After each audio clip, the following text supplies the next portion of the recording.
notice that on the back side or this side of the structure right there, you can see where the big hole is. That's where we think currently right now the fire started, because that's where the roofers were doing some tar work with some torches.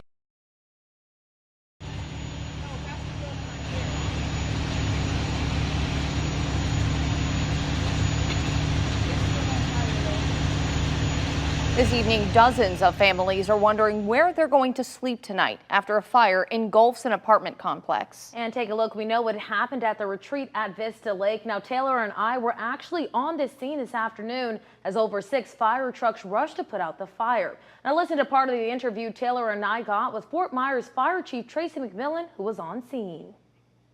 No injuries as of now, and we hope to keep it that way throughout the rest of the night, but it is extremely hot, so we have a lot of units here for that very purpose, to ensure that our responders can actually get proper rehab, hydration, and then get back to work.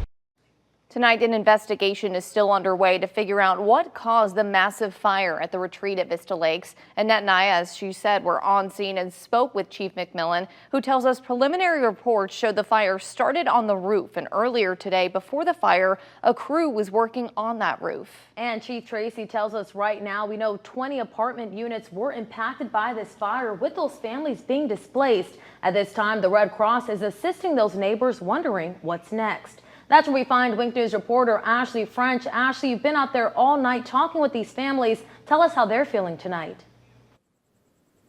Well, Annette and Tara, a lot of emotions felt out here today, but the main ones being concerned and worried. As for many people displaced, are concerned as to when they'll be able to return back into their home. Flames and smoke on the roof of Building 13 here at the retreat at Vista Lakes Apartments in Fort Myers Saturday led to some scary moments for people living here. I was asleep coming from work, so I work overnight, so I heard the door knocking, and when I come outside and I saw the cop going up there, and actually they told me I need to evacuate. So I didn't even have my pants on, so I went back inside, grabbed my pants, my phone, and I was out. Once outside, people couldn't believe what they were seeing. It was just a crazy moment. It was really like I never experienced it. It was like a movie, basically. I called 911 on my way going down the stairs. The fire started on the 3rd floor of this building where Vanessa and her daughter live, and they witnessed the fire quickly spread. So I just ran, grabbed my dog and my daughter.